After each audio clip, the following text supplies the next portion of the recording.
welcome back to podcast Ruang Miku, ruang obrolan admin medsos TVRI Maluku.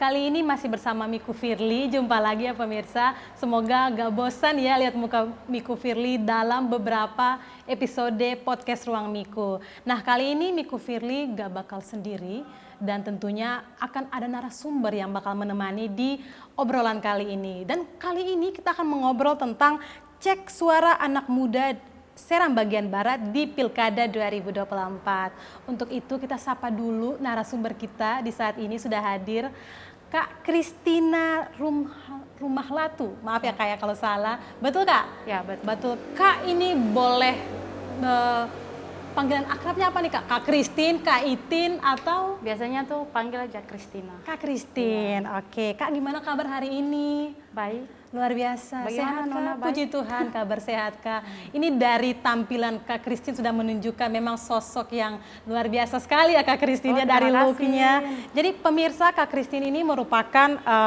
aktivis perempuan sekaligus pegiat sosmed dan pejuang HAM. Betul Kak Christine? Ya. Kak, ini kita mau tanya nih sebagai aktivis perempuan, pegiat sosmed dan juga pejuang HAM. Ini kesibukan dan aktivitasnya apa aja nih Kak? Ya. Pertama, saya adalah mahasiswa hukum di Sekolah Tinggi Ilmu Hukum Jentera. Lalu kemudian sebagai aktivis HAM, kerja-kerja kita biasa untuk mengadvokasi persoalan-persoalan hak asasi manusia, terkhususnya untuk isu-isu lingkungan dan masyarakat adat. Jadi, dan sebagai pegiat sosial, biasa kami membuat konten-konten untuk mengedukasi masyarakat, untuk bagaimana menginfluence masyarakat untuk sadar terkait dengan isu-isu HAM, isu-isu lingkungan dan bagaimana masyarakat adat yang terdampak. Jadi itu yang menjadi kegiatan-kegiatan. Selain itu ada nggak sih Kak? Selain itu saya juga kerja di salah satu media dan biasa juga sebagai penulis. Biasa ya. Beberapa. Memang sosok perempuan yang sangat, ini kalau anak-anak muda yang nonton nih pasti terinspirasi sekali nih dengan sosok Kak Christine. Ya. Kak, sejauh mana sih pengamatan Kak Christine terkait pilkada yang baru saja selesai nih Kak? Kalau saya melihat ini salah satu bentuk partisipasi publik dalam ruang-ruang demokrasi dan politik yang kalau kita mengukur 21 tahun SBB saat ini perjalanan yang luar biasa karena antusias masyarakat dalam hari ini pemuda juga sangat mulai mengisi ruang-ruang yang seharusnya diisi dan pilkada ini juga berjalan dengan cukup signifikan baik dan kondusif sehingga sangat luar biasa. Luar biasa ya antusias masyarakat. Dari hasil pantauan Kak Christine mulai dari sebelum pilkada, bahkan sudah pilkada hingga hari ini setelah pilkada, apakah kalau kita lihat dari sosial media, apakah masyarakat itu mereka antusias ataukah justru mereka malah skeptis Kak? Kita membedanya itu ada dua golongan masyarakat, ada yang memang benar-benar kayaknya skeptis atau kalau mau bilang apatis ya, dan memang ada juga yang antusias. Kita lihat saja euforia masyarakat, semisalnya karena saya juga pengguna WhatsApp dan juga media sosial Facebook dan Instagram. Kalau kita lihat untuk masyarakat Seram bagian Barat sendiri, penggunaan media sosial untuk Facebooknya itu sangat tinggi. Dan kita lihat bagaimana mereka sangat antusias untuk menyuarakan mana yang menjadi pilihan-pilihan kandidat mereka. Mereka juga ikut beropini soal ide dan gagasan dari visi misi kandidat. Jadi kalau kita lihat, dua tipe golongan masyarakat yang apatis dan antusias itu memang ada. Tapi menurut Kakak lebih banyak mana nih Kak, apatis ataukah yang antusiasnya nih? Nah kalau kita lihat, banyak tuh yang antusias sih sebenarnya. Baik Kak, tadi kita sudah membahas tentang antusias masyarakat yang turut sharing tentang keseruan Pilkada 2024 nih. Apa sih yang membuat mereka tuh ke-trigger sehingga mereka tuh sangat antusias sekali dalam membagikan konten-konten terkait Pilkada di sosial media ini Kak? Ya. Saya melihat bahwa kembali lagi bahwa pemuda masyarakat Seram bagian barat ini kan mulai sadar terkait momentum politik ini ternyata bukan hanya 5 tahun untuk merebut kekuasaan atau kepentingan belaka, tetapi yang dilihat sebagai dari pemuda ini momentum untuk bagaimana mereka memberikan suara mereka untuk menentukan nasib masa depan mereka di tangan para kandidat-kandidat ini. Sehingga yang trigger adalah ini juga yang membantu mereka untuk mulai berpikir bagaimana melihat visi misi pasangan calon ke depannya itu seperti apa. Karena kan ada tipe-tipe pemuda, ada yang mereka memilih karena emosional, ada yang karena kritis, ada yang rasional. Nah itu yang kemudian saya lihat euforia itu juga hasil dari konsolidasi para kandidat untuk bagaimana memenangkan suara-suara anak muda yang memang secara demografi banyak, ya kan. Terus kalau terkait dengan trigger itu, ya saya bilang hasil dari konsolidasi para kandidat, lalu ada juga kelompok-kelompok masyarakat yang sadar bahwa ternyata politik ini adalah rangkaian kebijakan publik yang akan mengatur hidup dan matinya mereka di tanah ini. Ada juga yang kemudian merasa bahwa oke, secara emosional ini adalah keluarga saya. Apalagi kita lihat politik identitas itu sangat mewarnai ruang-ruang kontestasi politik, sehingga masyarakat adat berlomba-lomba untuk harus memilih kandidatnya. Dan politisasi identitas ini itulah yang mendorong mereka untuk ada pada ranah ya udah, ayo kita bereforia untuk bersama-sama dalam kontestasi ini. Kalau yang pengamatan saya. Baik Kak Christine, ini kan kita selaku anak muda nih Kak. Kak Christine, menurut Kak Christine tuh ada pernyataan yang menyatakan bahwa anak muda itu tidak peduli pada isu-isu terkait politik. Menurut Kak Christine itu pernyataan seperti itu benar atau salah sih Kak dari pandangan Kak Christine nih? Ya. Saya bisa berdebat 7 hari 7 malam dengan orang yang mengatakan bahwa pemuda itu apatis sebenarnya. Karena ketika beta dan teman-teman mau mulai untuk bagaimana sadar akan pentingnya kita berpolitik soal nilai dan yang saya tadi bilang politik adalah tidak berbicara hanya soal ribut-ribut kekuasaan, ribut-ribut elit, tetapi politik ternyata mengatur hidup kami di tanah kami ini. Maka saya lihat bahwa ketika kami melakukan kegiatan-kegiatan politik, misalnya edukasi, bagaimana kami mengawal soal kebijakan-kebijakan yang kayaknya kurang berpihak terhadap masyarakat, mahasiswa atau pemuda itu yang paling pertama, yang paling antusias untuk bersama-sama berpartisipasi. Tetapi mungkin soal apatis, kalimat apatisme ini adalah soal gambaran diri politisi yang kesini-kesini kita melihat ternyata memaknai momentum politik hanya untuk 5 tahun. Tetapi kemudian ada hal mulia soal bagaimana kontestasi politik adalah rangkaian kebijakan publik ini yang kurang membawa mereka dalam suatu implementasi real, sehingga lahirlah ruang-ruang. Oke, jadi memang ya sangat disayangkan sekali ya Kak Christine. Kak Christine, kita bakal lanjut lagi obrolnya, seru banget nih. Pemirsa, kita bakal lanjut mengobrol lagi masih dengan Kak Christine dan juga Miku Firly di sini. Jadi jangan kemana-mana, tetaplah di podcast Ruang Miku, ruang obrolan admin medsos TVRI Maluku.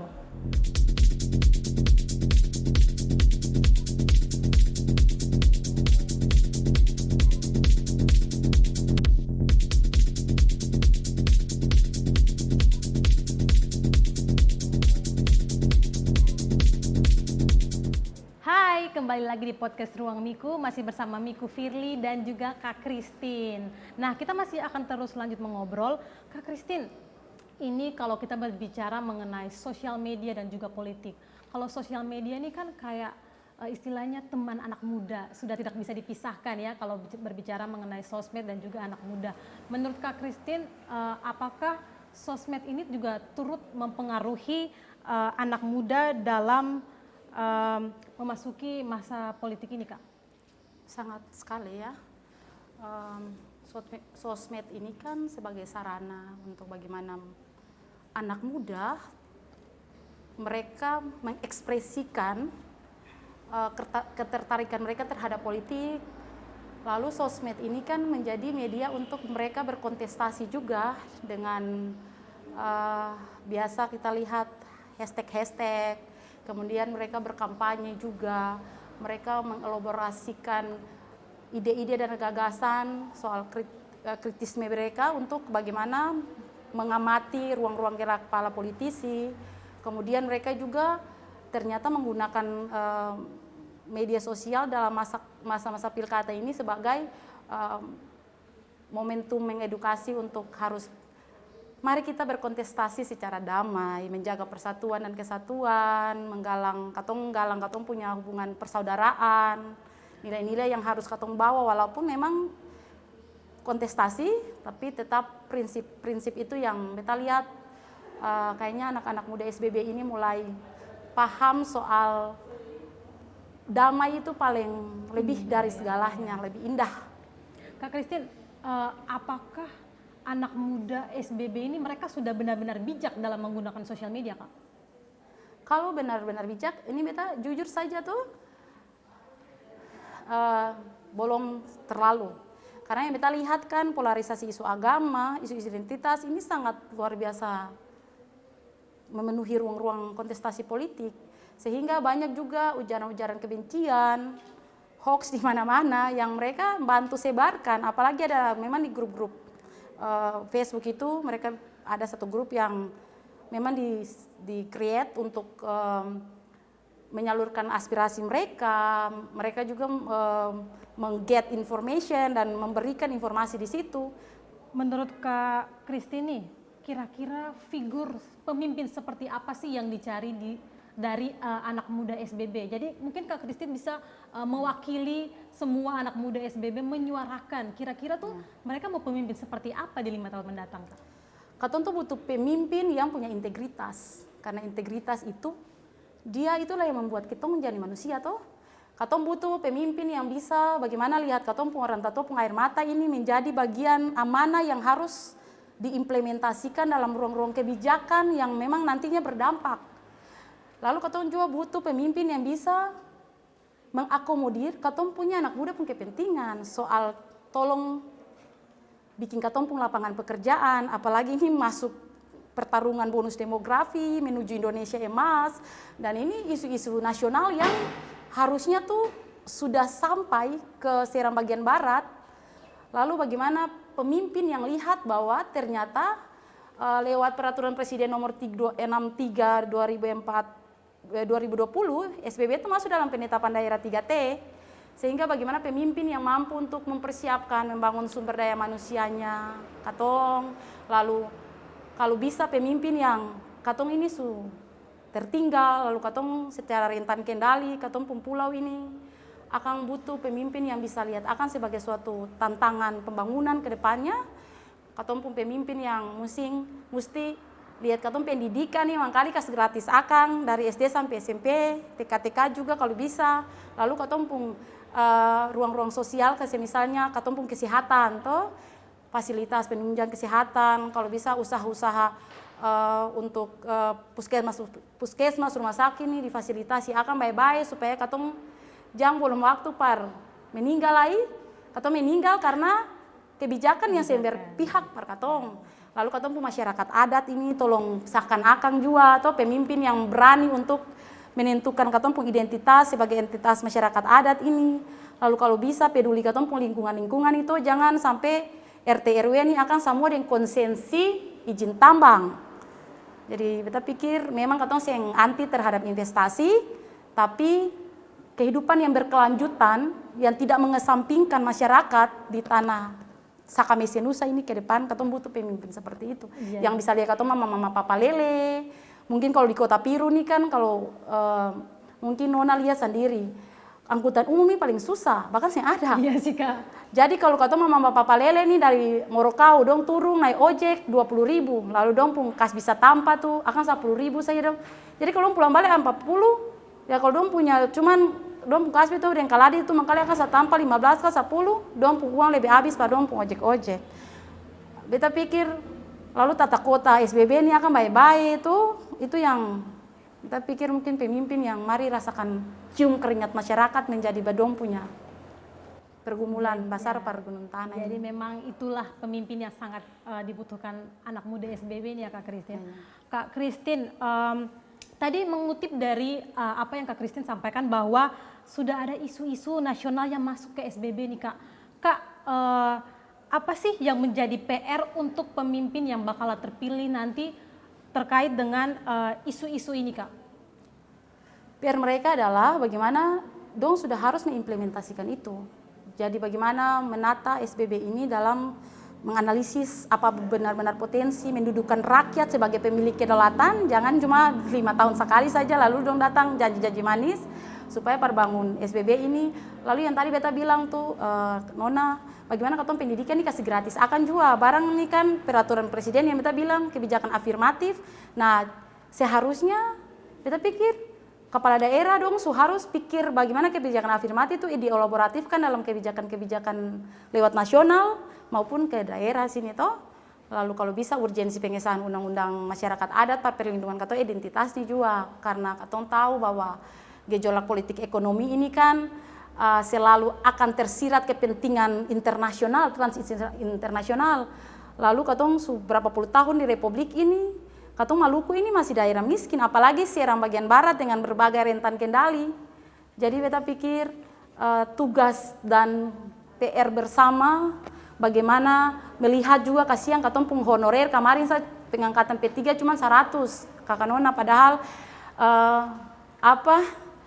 katong lihat bahwa pemuda yang ikut untuk bagaimana dong pun harga diri sebagai pemuda ini dong bisa punya berdaya untuk negeri ini, dong honor dan lain sebagainya, ternyata kan yang diperjuangkan juga.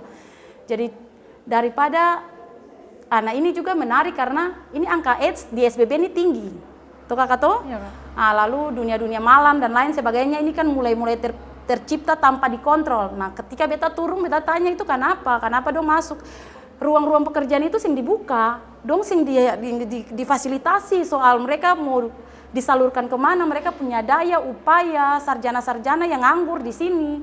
Nah itu yang menurut beta menjadi pekerjaan rumah bersama untuk kita melihat, karena sebenarnya juga SBB ini sudah dipersiapkan untuk bagaimana tulang punggung Indonesia menuju Indonesia Emas 2045 dan akan menjadi evaluasi secara nasional dan internasional untuk pembangunan berkelanjutan di Perserikatan Bangsa-Bangsa. Nah itu jadi tugas banyak. Kak Christine, apakah pemuda SBB ini sudah terlibat aktif dalam Pilkada 2024? Kalau beta mau bilang sudah 70% itu mereka antusias, karena ini kan beta lihat pemuda-pemudanya juga ada yang menjadi ketua tim pemenang. Lalu mereka kan lihat kan bagaimana euforia mereka ikut kayak ada kontes kampanye-kampanye dan lain sebagainya, mereka turut terlibat. Jadi dan beta lihat dari sebagai pegiat media juga itu kan teman-teman sangat antusias untuk baik Kak Christine, kita tahan dulu sebentar. Pemirsa, kita masih lanjut ngobrol lagi nih sama Kak Christine. Tetapi setelah jeda pariwara berikut ini, tetaplah di podcast Ruang Miku.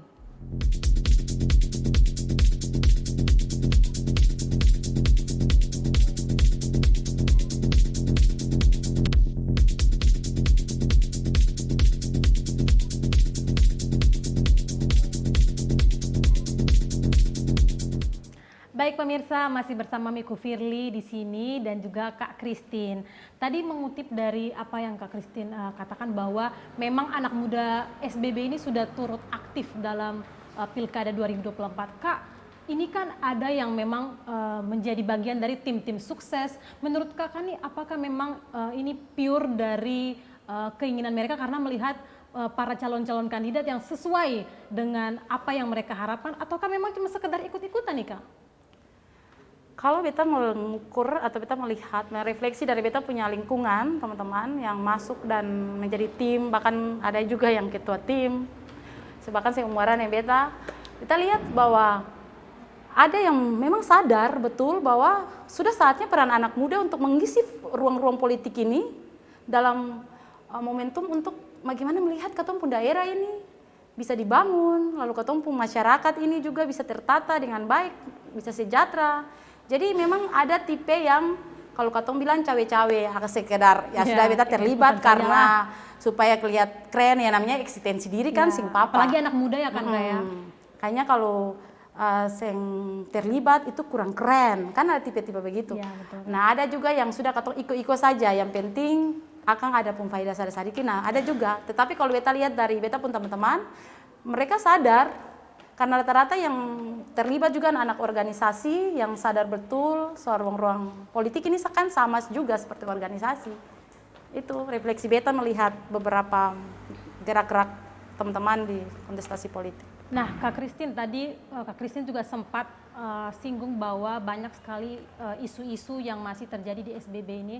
Menurut Kak Christine, apakah generasi muda ini sudah memanfaatkan wadah politik untuk menjadi problem solving dari isu-isu yang tadi sudah Kak Christine katakan itu, Kak? Ya, kembali lagi ya, kita bilang memang masih banyak kurang sadar bahwa politik ini mengatur ruang hidup kita. Tetapi banyak juga yang anak-anak muda merasa bahwa ini momentum untuk lewat ruang politik ini, lewat suara, lewat daya, lewat yang bakal mereka berikan, itu ternyata akan berguna ke depannya. Karena kan kalau saya lihat banyak sekali teman-teman saya yang kita juga kan dalam ruang-ruang diskusi soal-soal bagaimana isu-isu politik ini, ya kita tidak punya pilihan lain. Hanya mahasiswa ini kan, pemuda ini kan kita punya suara, kayaknya suara itu senjata yang paling ampuh untuk kita, bukan cuma memberikan tapi bagaimana kita mengawal agar artikulasi kebijakan ini nantinya tuh berpihak kembali ke masyarakat.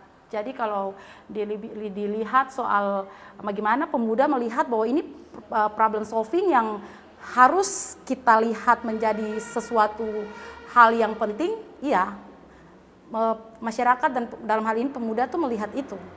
Tadi kita sudah berbicara mengenai politik, sosial media, dan juga terkait dengan isu-isu yang beredar di SBB ini, Kak. Menurut Kak Christine, harusnya generasi muda yang seperti apa sih, Kak, yang memanfaatkan medsos dalam ruang politik dan juga pilkada ini, Kak?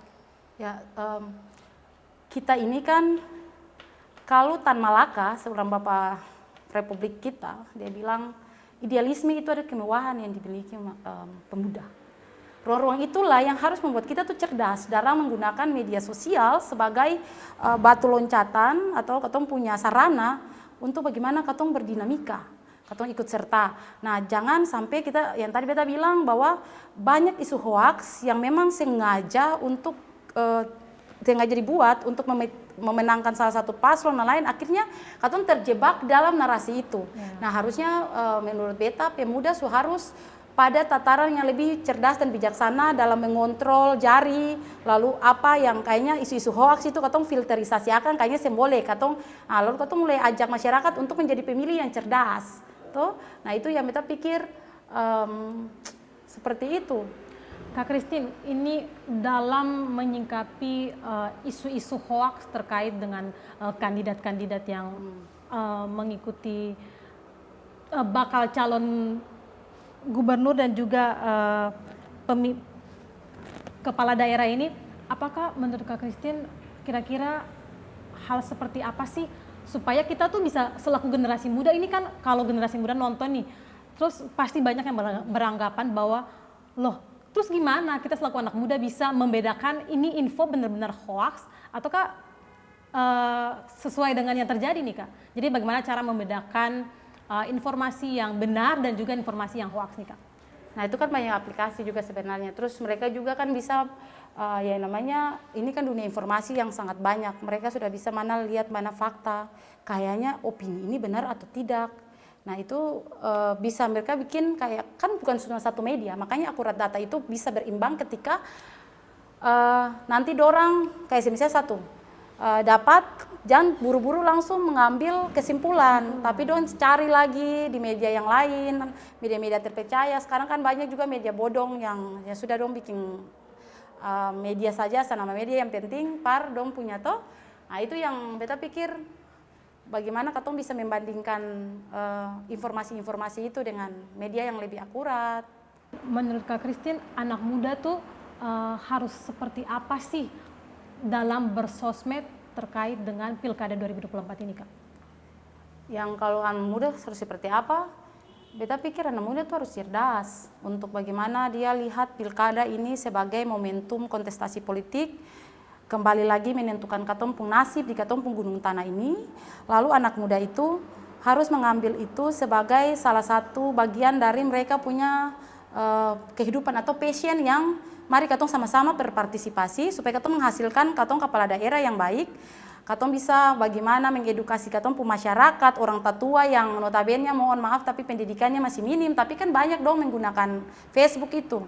Kalau mungkin Instagram senta lalu, tapi kalau Facebook, WhatsApp dan segala macam. Nah, itu jadi pemuda sudah harus ada dalam solusi, harus berbeda untuk bagaimana memetakan informasi mana yang kayaknya akan memberikan keuntungan apa-apa untuk katong pun daerah.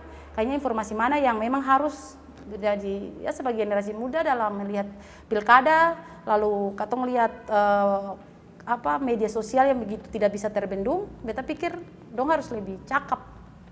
Baik Kak Christine, adakah yang mau disampaikan ke generasi muda yang ada di SBB nih Kak? Bagaimana mereka bisa memanfaatkan ruang-ruang digital sebagai wadah dalam ruang publik nih Kak? Ya. Para semua katong pun anak muda di SBB, mari katong cerdas dalam melihat dinamika politik ini. Mari katong kasih katong suara, kasih katong punya daya, kasih katong upaya pada negeri ini. Tentunya mari katong gunakan media sosial dengan bijak. Katong harus lebih cakap untuk menentukan sikap-sikap informasi apa yang harus katong ambil supaya jangan katong ikut menyebarkan hoaks. Mari katong ciptakan ruang-ruang perdamaian sekalipun dinamika politik sangat hangat dan panas. Tapi katong hati harus penuh dengan cinta dan damai. Mungkin salam damai, hidup mahasiswa, hidup pemuda. Oke, luar biasa Kak Christine. Pemirsa, tak terasa sudah kurang lebih 30 menit kita menemani Anda dalam podcast Ruang Miku. Jangan lupa tetap saksikan episode-episode selanjutnya podcast Ruang Miku. Dan jangan lupa juga follow Instagram, YouTube, Facebook, dan juga sosial media TVRI Maluku yang lainnya. Dan sampai jumpa pada episode podcast Ruang Miku selanjutnya. Saya Firly Mail dan juga Kak Christine pamit undur diri dan sampai jumpa.